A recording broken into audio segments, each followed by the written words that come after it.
नमस्कार विद्यार्थी मित्रांनो, मी विनोद नाईक. आपण पाहत आहोत इयत्ता 10वीचा विज्ञान विभाग दुसरा. याच्यामध्ये 8वा लेसन ज्याचं नाव आहे पेशी विज्ञान व जैव तंत्रज्ञान.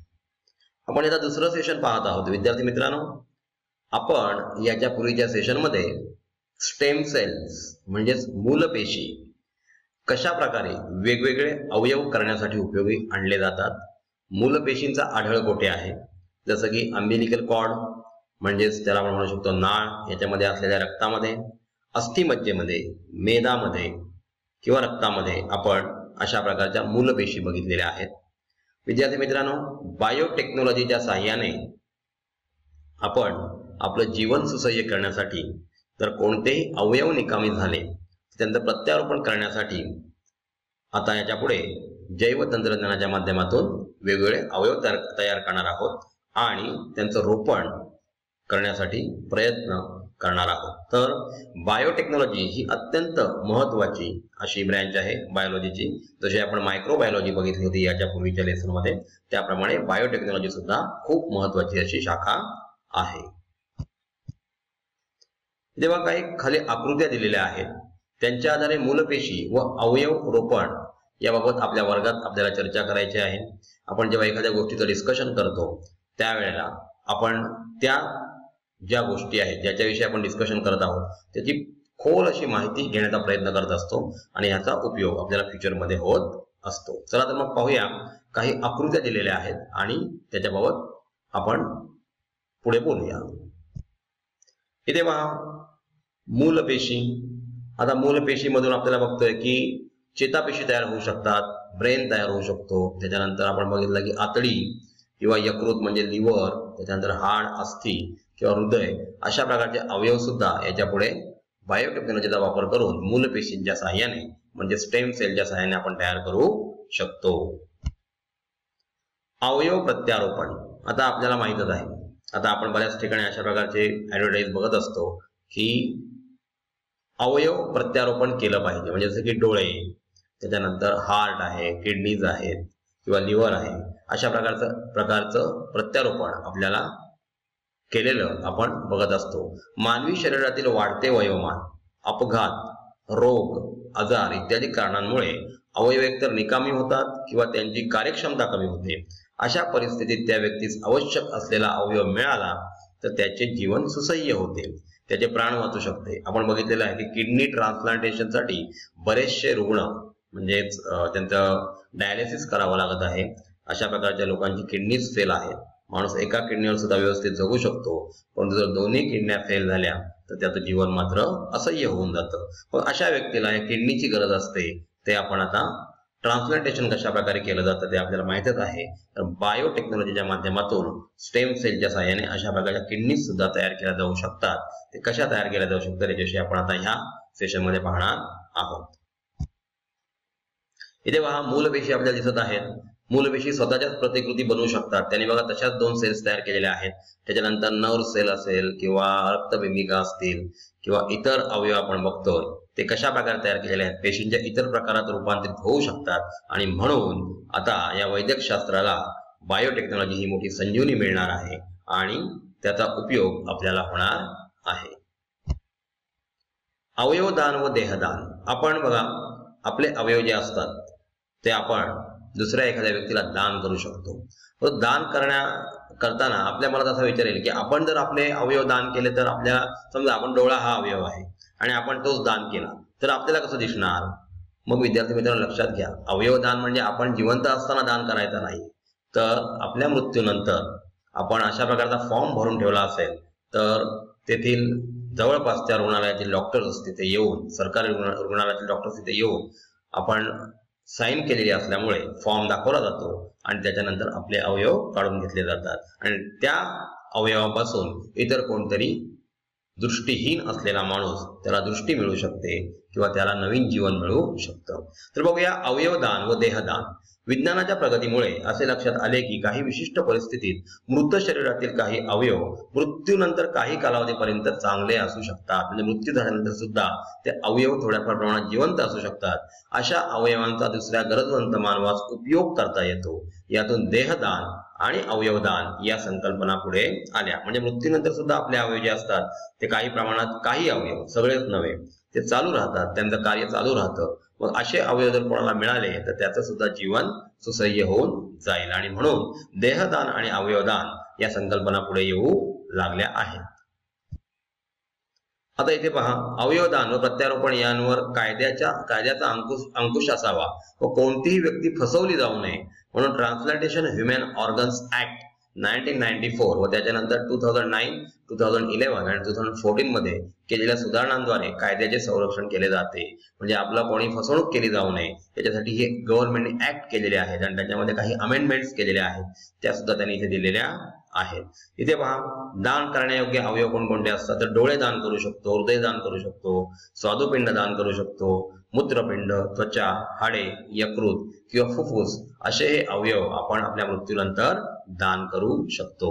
तर जैवतंत्रज्ञान म्हणजे काय याच्याविषयी आपण डेफिनेशन पाहणार आहोत. जैवतंत्रज्ञानाचा उपयोग कोणकोणत्या क्षेत्रात झाला आहे, जैवतंत्रज्ञानाचा शेती आणि त्या अनुषंगाने इतर घटकांवर काय परिणाम झाला आहे, या सर्व प्रश्नांची उत्तरं आपल्याला इंटरनेटच्या सहाय्याने काढायची आहेत. याच्याविषयी आपण पुढील येणाऱ्या व्हिडिओज मध्ये, म्हणजे हे सेशन्स पूर्ण झाले किंवा हा पूर्णपणे विषय शिकून झाला की आपण काही व्हिडिओज बनवणार आहोत, त्यांच्यावर अशा प्रकारच्या प्रश्नांची उत्तरं आपल्याला मिळणार आहेत. तत्पूर्वी आपण इंटरनेटच्या सहाय्याने या प्रश्नांची उत्तरं शोधण्याचा प्रयत्न करायचा आहे. आता पहा, जैवतंत्रज्ञान मानवी फायद्याच्या दृष्टीने सजीवांमध्ये कृत्रिमरित्या जनुकीय बदल व संकर घडून सुधारणा करण्याला जैवतंत्रज्ञान असं म्हणतात. उदाहरणार्थ बघा, समजा 1 एकर शेतीमधून जर 100 टन इतका तांदूळ निघत असेल, फॉर एक्झाम्पल मी सांगतो, तर संकर घडून आणल्यामुळे तेच पीक वाढणार आहे. कारण आपल्याला माहिती आहे लोकसंख्या वाढत चाललेली आहे, त्यामुळे जे अन्न आहे त्याचं डिमांड सुद्धा वाढत चाललेलं आहे. आणि म्हणून तेवढ्याच शेतामधून जर आपल्याला त्याच्या डबल धान्य मिळालं तर त्या शेतकऱ्याला ते फायदेशीर सुद्धा आहे आणि त्याच्यामुळे बऱ्याचशा लोकांची जेवणाची गरज सुद्धा भागवली जाऊ शकते. म्हणजे जैवतंत्रज्ञान हे इतकं महत्वाचं आहे की आपण त्याच्यापासून फार मोठ्या प्रमाणात चांगल्या गोष्टी घडून आणू शकतो. जैवतंत्रज्ञानामध्ये प्रामुख्याने पुढील बाबींचा समावेश होत असतो. त्या बाबी कोणत्या ते आपण आता पुढल्या स्लाइडमध्ये पाहणार आहोत. जैवतंत्रज्ञानामध्ये काही बाबी बघा, सूक्ष्मजीवांच्या विविध क्षमतांचा वापर करणे, उदाहरणार्थ दुधाचे दही होणे, याच्याविषयी आपण ऑलरेडी बोललेलो आहोत की कशा प्रकारे, म्हणजे मायक्रोबायोलॉजीमध्ये बघितलेलं आहे, ज्याच्यामध्ये लॅक्टो ऍसिड बॅक्टेरिया दुधाचं दही करतात. मळीपासून मद्य निर्मिती करणे म्हणजे फर्मेंटेशन, याच्यासाठी जैवतंत्रज्ञानाचा वापर केला जातो. पेशींच्या उत्पादन क्षमतेचा वापर करून घेणे, उदाहरणार्थ विशिष्ट पेशींद्वारे प्रतिजैविके म्हणजे अँटीबायोटिक्स तयार करायचे आहेत, लसी यांची निर्मिती करणे.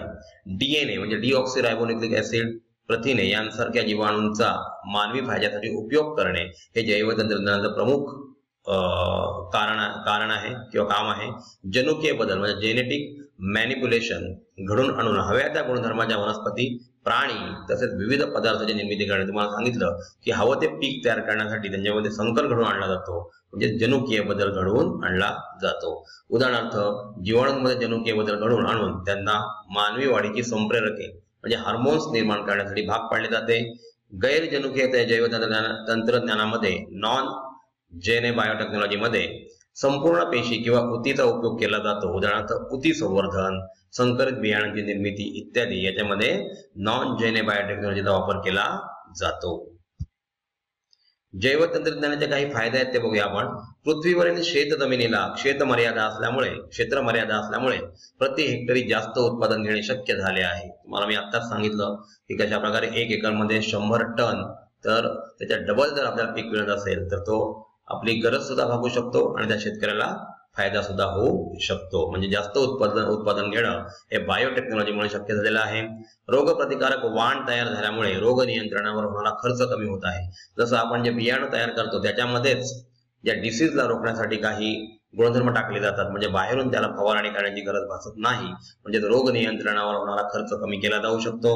लवकर फळधारणा होणाऱ्या जाती तयार झाल्यामुळे वर्षाकाठी जास्त उत्पादन घेणे शक्य झाले आहे. समजा कोकोनट ट्री आहे किंवा नारळाचं झाड आहे, आंब्याचं झाड आहे, याच्यामधून आपल्याला पीक येण्यासाठी साधारण 10-12 वर्ष जात असतील, तर जैव तंत्रज्ञानाच्या मदतीने हीच फळं आपण 5व्या वर्षी सुद्धा त्याला लागू शकतात. अशा प्रकारे त्यांच्यात संकर घडून आणला जातो. बदलते तापमान, पाण्याचे प्रमाण, जमिनीचा कस, अशा बदलत्या पर्यावरणात ही तग धरणाऱ्या वाणांची निर्मिती शक्य झाली आहे. म्हणजे रेझिस्टंट अशा प्रकारे टेम्परेचर, जास्त टेम्परेचर झालं की ते वनस्पती मरून जाते, तर किंवा पाण्याचे प्रमाण वाढले की तरी सुद्धा वनस्पती मरून जाते. मग त्यांना रेझिस्ट करण्यासाठी अशा प्रकारच्या बियाणांची निर्मिती करणं गरजेचं आहे. ते जैवतंत्रज्ञानामधून शक्य झालेलं आहे.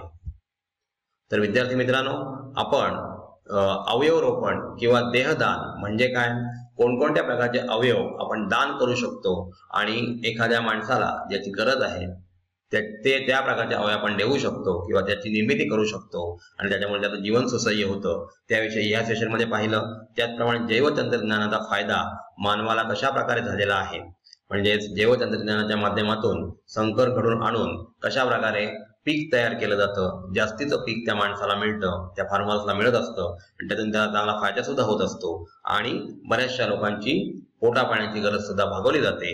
याविषयी आपण जैवतंत्रज्ञानाचा उपयोग इथे पाहिलेला आहे. तर विद्यार्थी मित्रांनो, एएस विद्यालय म्हणजेच एनी टाइम एनीवेअर स्कूल हे एक असं ऑनलाईन कोचिंग इन्स्टिट्यूट आहे, असं एक ऍप आहे की ज्याच्या मदतीने आपण 6वी ते 10वी पर्यंत विविध विषय जसे की science, social science, maths, English, Hindi किंवा कॉम्प्युटर या विषयांचा अभ्यास आपण घरबसल्या करू शकतो आणि तोही आपल्याला समजून आपण तो घेऊ शकतो. आमचे तज्ज्ञ शिक्षक आपल्याला वेळोवेळी मदत करत असतात, जेणेकरून आपला जो विषय सहज सोपा आपल्याला होऊन जायला हवा आणि त्याच्यामुळे आपल्याला त्याचं आकलन व्हायला पाहिजे. कारण ह्याच्या पुढची जी शिक्षण प्रणाली आहे ती अशा प्रकारे आकलनावर अवलंबून आहे आणि त्याच्यामुळे बेसिक नॉलेज आपलं कसं चांगलं होईल याच्याकडे आम्ही भर देत असतो आणि त्याच्यामुळे आपल्याला ह्याचा फायदाच होत असतो. आपण हे ऍप रजिस्टर केलेलं आहे. आपल्या इतर विद्यार्थी मित्र मैत्रिणींना सुद्धा या ऍप बद्दल माहिती द्या, जेणेकरून त्यांचंही भवितव्य उज्ज्वल होईल आणि आपण उज्ज्वल भवितव्याकडे मार्गक्रमण करू आणि चांगल्या प्रकारे मार्क्स आपल्या या महत्त्वाच्या परीक्षांमध्ये मिळवू.